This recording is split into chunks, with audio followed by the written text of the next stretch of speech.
Hello, CEEI participants. Welcome back. This is AJ Adams again with another Mentor CEEI NASA training video. This will be the first module that you will actively participate in with your mentee, other than getting to know him or her better. Now, keep in mind that there will be two more videos released after this one: leadership capacity building and mentoring new and aspiring leaders versus veteran leaders. So as you know, you don't have to meet with your mentee after each individual video. So including the introductory video, there will be 4 videos released at this time. And so you don't need to meet with your mentee after each and every single video 4 different times. You can watch all of these videos together and then meet with your mentee and discuss and do the activities that are provided within. So the content of this video revolves around the importance of effective goal setting.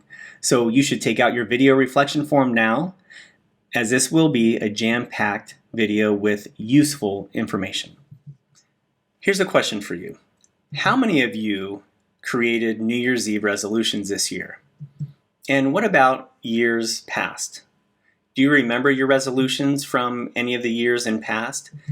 And if you do, are they the same New Year's resolutions year after year after year? Do you even remember the ones that you created this year? I ask those questions because, unlike some random and at times meaningless New Year's Eve resolution, goal setting is extremely important if you truly want to accomplish what's most valuable to you in your life. I'm not going to sit here and discuss the I just want to be happy and healthy type of generic goals that some people may set. I mean, I've set those goals in the past myself. I'm going to show you, though, how setting targeted goals along with a system or a process to build them aligned with accountability will make you more productive than ever. Now, some people may choose to take unethical shortcuts to achieve their goals, like bubbling in test answer sheets. There are also alternative ways to meet your goals as well, but in doing so, you might negatively affect your overall outcome. Here's one example of that. Ken O'Brien, a former New York Jets quarterback, was throwing way too many interceptions. So he was given what seemed to be a pretty reasonable goal, and that was to throw fewer interceptions. His bosses, the team, even penalized him financially for every interception thrown. Well, guess what? The goal worked. He definitely threw fewer interceptions that season, but only because he threw a lot fewer passes. So while meeting his goal, his overall performance on the field suffered, and it also suffered for his team around him. Now, Gallup's State of the American Manager report noted that only 12% of employees strongly agree that their manager or supervisor helps them set their work priorities. And just 13% strongly agree that their manager or supervisor helps them set performance goals. Now, highly engaged employees, we all know they want and need ongoing feedback, and they want to be held accountable. And since most employees, by the Gallup study, aren't receiving this from their supervisors, having a mentor to set goals with is critical in the development and success of others.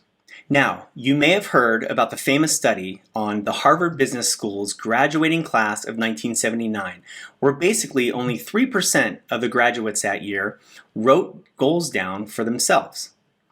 The entire class was tracked for 20 years, and what they found was that the 3% of that class who wrote down their goals, they were worth 10 times more combined than the other 90% of their classmates who didn't write them down. I discovered the Harvard study, as well as a reference to an old Yale study and some coaching and mindset books that I've been reading. Another, more recent study was from the Dominican University of California back in 2015. And the study came out that at the Dominican Department of Psychology, they recruited 267 participants from a wide variety of businesses, organizations, and networking groups throughout the US as well as overseas. What they did was they did a study on how goal achievement in the workplace is influenced by writing goals down, committing to goal-directed actions, and having accountability for those actions. Participants ranged in ages from 23 to 72, and they represented a wide spectrum of backgrounds. What they found was that more than 70% of participants who sent weekly updates of their progress to a friend, clearly after writing it down, reported successful goal achievement. And what was success? Success meant that either they completely accomplished their goals or they were more than halfway there to completing them. Now this is compared to the 35% of those who kept their goals to themselves in their heads, and guess what? They also didn't write them down. Now the professor who conducted this research initially became interested in the study of procrastination after reading an article about, you guessed it, the infamous 1979 Harvard and the 1953 Yale study on goals. So the premise of these studies really is that people who write down specific goals for their future are far more likely to be successful than those who have either unwritten goals or no specific goals at all, and who just take it day by day and are reactionary all or most of the time. So when setting goals and prioritizing the work that you do on a daily basis, you need to be very, very clear on what tasks are most important and meaningful to your success, and what do you really need to accomplish that day or that week or within this year. Email, for example, the proverbial time killer. How many days does it feel like all you've done all day long is you've been on email and phone calls and putting out fires, and you've accomplished absolutely nothing but tending to your inbox? Sure, you may have checked off some boxes on your to-do list, but looking back, did you really accomplish anything meaningful? You know, it's unfortunate that some organizations appear to place more importance on you, the leader, answering emails 24/7 or being readily accessible all the time, compared to allowing you to effectively lead your organization and block out your time that best fits you and best fits your most valuable priorities.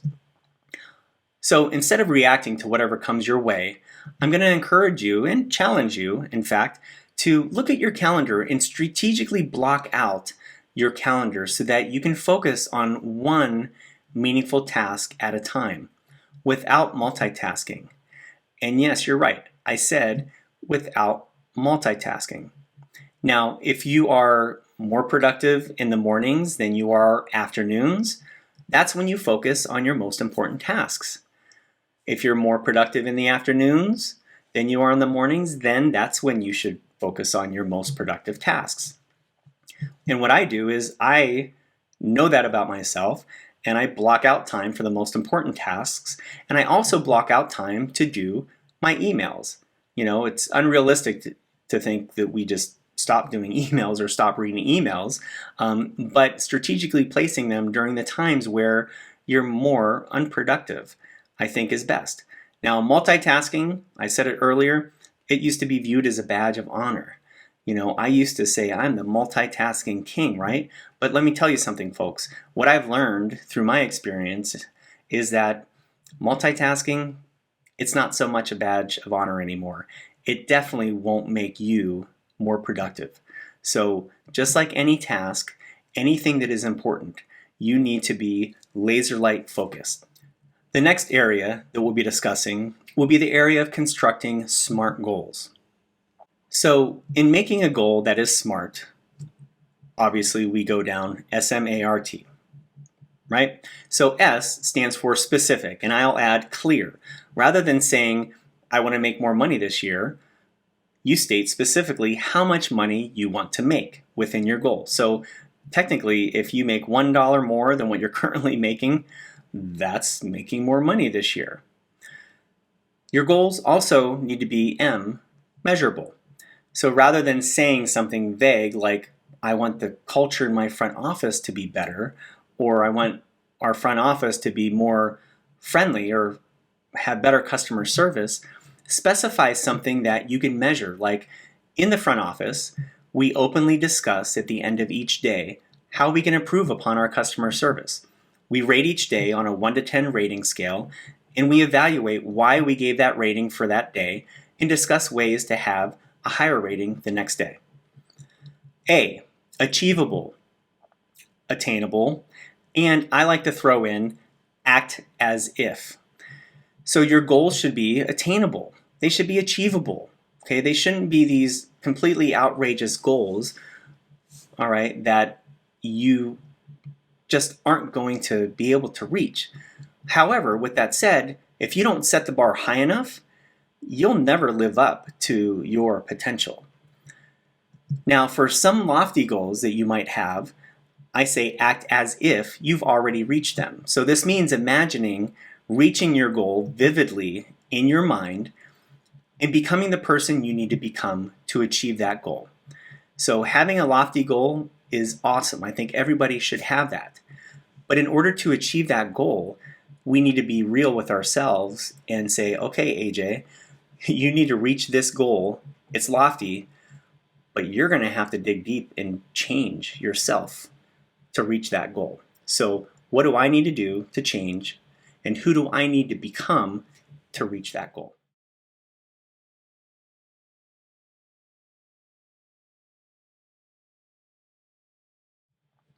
R is relevant.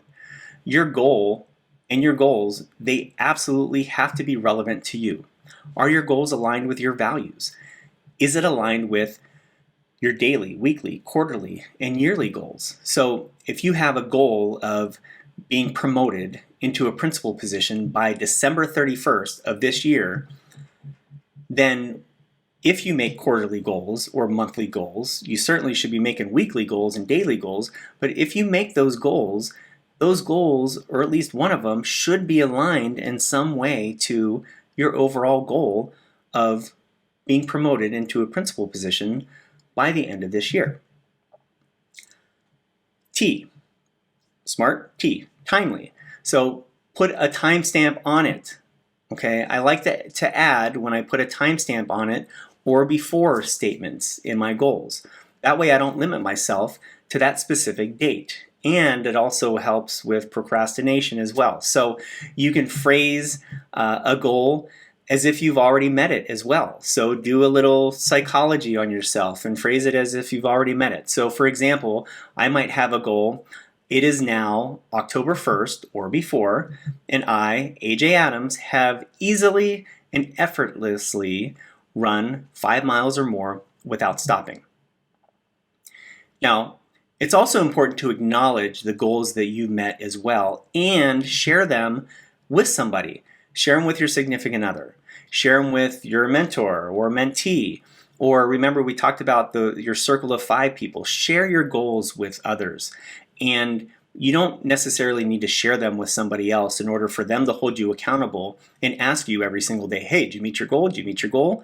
Now, you could do that if you'd like, but in the process of sharing one of your goals or your goals with somebody else, it provides some intrinsic motivation and accountability already built in when you're sharing it with somebody, because now that goal has went from your mind or on paper, right, out of your mouth to somebody else, and it seems like there's almost another level of responsibility. So sharing it with others can already build in that intrinsic sense of accountability. Another helpful tip is when you're writing things down, writing your goals down, studies show that writing in blue ink helps improve one's cognitive performance. So writing your goals down in blue ink also helps you remember better. Another helpful tip is when setting goals, try to create mini wins for yourself. So if I had an overall goal of running a marathon this year, I shouldn't wake up tomorrow morning without training or without running and set out to run 26.2 miles without ever running before. That's a sure way to disengage and not meet my goal and probably not ever have that goal again. So instead, if I'm not used to running or doing anything physical for that matter, I should first set a goal of getting out of bed, getting dressed, and walking a mile, okay, by the end of the week.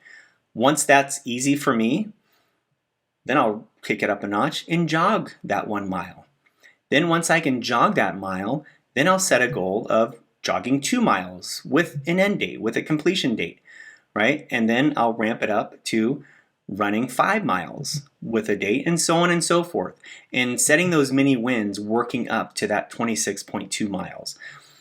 A lot of times goals that can be too lofty, like those marathon type of goals, they could lead to either burnout very, very quickly or provide a sense of overwhelm that results in someone not even stepping foot outside. Now, if your goals are too general, like I want to get in shape and work out more, that doesn't even provide you with a starting point. What does getting in shape mean? What does working out mean? I know what it means in my head, but I'm sure it means something different to you. So setting a simple and specific goal like I will do 25 push-ups or more every day. Now that's a starting point, and that's a simple and specific goal. Here's another tip. Keep your goals positive. As Pete Gorman says, play offense, not defense. And so I'm going to add play offense, not defense, when setting your goals. Don't write down your goals in a negative form. So when stating a goal like, I don't want to gain weight anymore, our unconscious minds, it doesn't register the not. It only hears the gain weight. Here's an example. When I say, don't think of a blue elephant, what have you automatically already thought of? That's right, a blue elephant. Our mind, and more specifically, our unconscious minds, completely ignores the do not when I say do not think of a blue elephant. So instead of using a negative statement, I don't want to gain weight anymore, ask yourself, what do I want instead? And then set your goal on what you want instead and be specific. So another example, instead of I want to lose weight this year, say I want to weigh 125 pounds by November 1st of this year. So we've talked about being specific with goal setting, and we've also talked about what SMART goals are. So when strategically goal setting for myself and others, I like to start out looking at the big picture first. So the big picture, yearly goals, then narrowing my goals all the way down until I have daily goals. And this is almost like the backwards assessment model, right? So because if you don't know where you want to be and what your end game is, then you're not going to know how to get there. Now, some people ask, AJ, how many goals do I need? That's not up to me, that's up to you. Now, I found that having 3 goals seems to be the perfect number. So, for example, if I'm looking at annual goals, having 3 of my most valuable annual goals is perfect. Having 3 quarterly goals, 3 monthly goals, 3 weekly goals, and 3 daily goals as far as what are the most important things to me. Now, if this was an intensive one-to-one coaching session or experience, I'd walk you through something entirely different, and we would go really, really deep identifying your core values and principles and aligning your goals to those values. But don't worry, we're not going to do that here. We don't have that much time. But with that said, I want you to keep in mind when setting your goals and when you're assisting your mentee with their goals, make sure that your goals are truly aligned to oneself, to you. Make sure that they are important and valuable to you, and you're not setting somebody else's goals. The 2 main types of goals we're going to focus on in this video are the annual MVP goals and weekly MVP goals. Now, what does MVP stand for? MVP stands for your most valuable priorities. So some people develop goals for 5 or 10 years out, but right now we're just going to focus on your annual goals. And how do you even begin setting such large goals for the year? I like to close out last year first before we look to set goals for this year. So I like to start out by doing what is called a personal assessment. It's called the year in review process. Basically, here's what you do. You look back over this past year. Now, it's most effective if you do this in January, but anytime throughout the year you can do it. Look back over last year. Write down and list all of your biggest wins, your biggest accomplishments, the things that you're most proud of.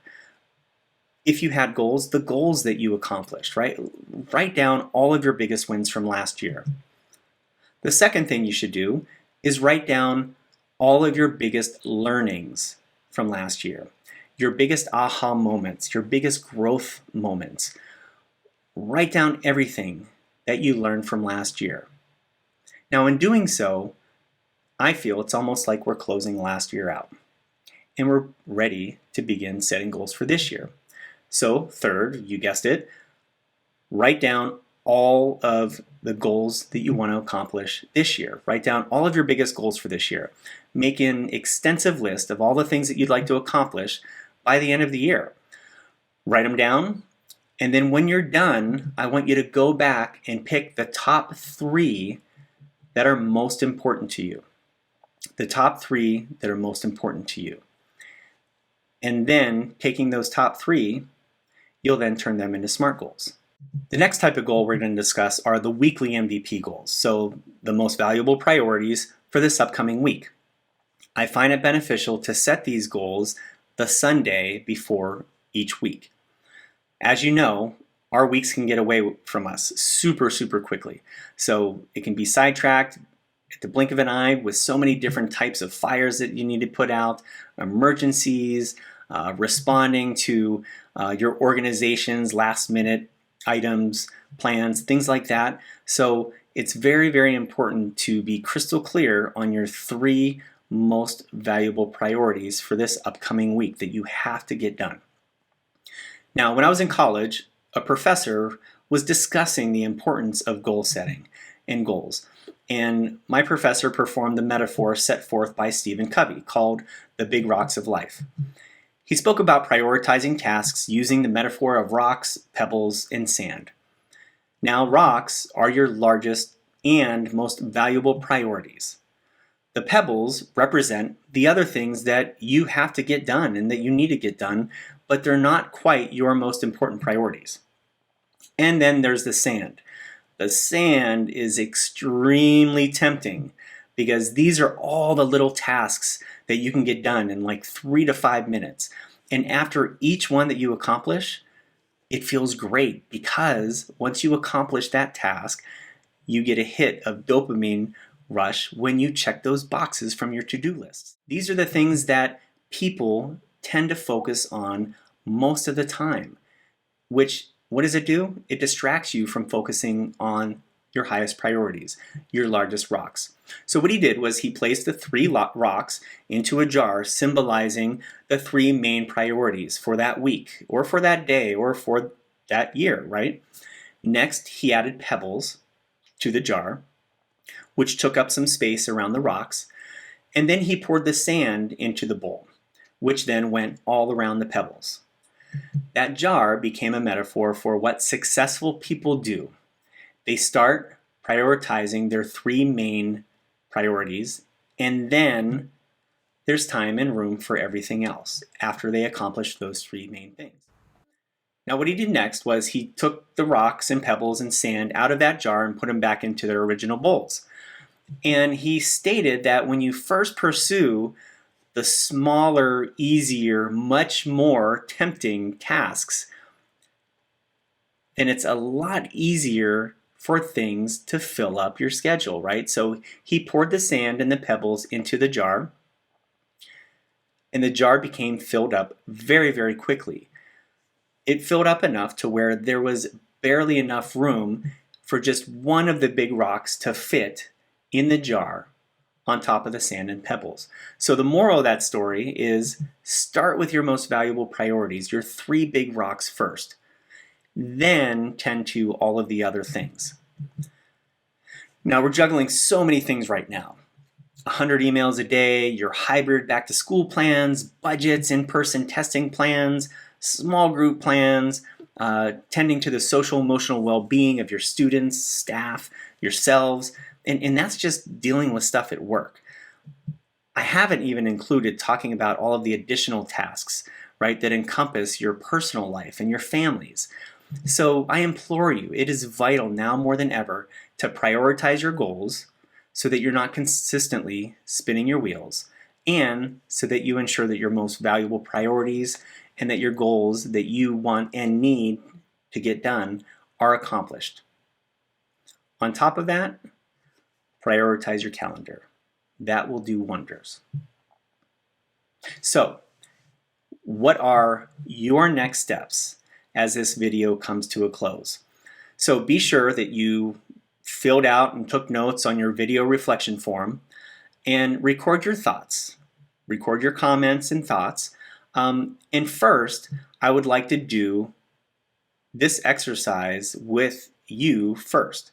So I want you to go through that process of setting goals for yourself. So for your big, most valuable annual goals, go back and do that year in review process. So look back over the last year, list all of your biggest wins. Look back over the last year, list all of your biggest learnings from last year. That closes out last year. Then third, write down what all of your biggest goals for this coming year is going to be. What are all of the things that you want to accomplish by the end of the year? Write them out, an exhausted list. List them out and then go back and pick your top 3 goals. Top 3 items that are most important to you. Now, once you have those top 3, write them in a SMART goal format. After that, I would like you to look ahead to the upcoming week, okay? And establish your 3 large rocks, right? Your 3 MVP goals, your most valuable priorities for this upcoming week, okay? And I encourage you to have maybe one of those goals be in alignment with, in some way, shape, or form, be in alignment with an annual goal, okay? So establish your 3 annual goals, establish your 3 goals for next week. Next steps, reflect on this goal setting activity in the video and have a discussion with your mentee. Share some of the things that you've learned in the video. And then I would like you to walk your mentee through developing their 3 annual MVP goals, as well as having them do the activity of setting their 3 MVP goals for the upcoming week. So I know this is a lot of content. Thank you for being patient, but I promise if you just take a few tips away from here, you are well on your way to becoming even that much more productive in your lives. So thank you, good luck, and have fun with this.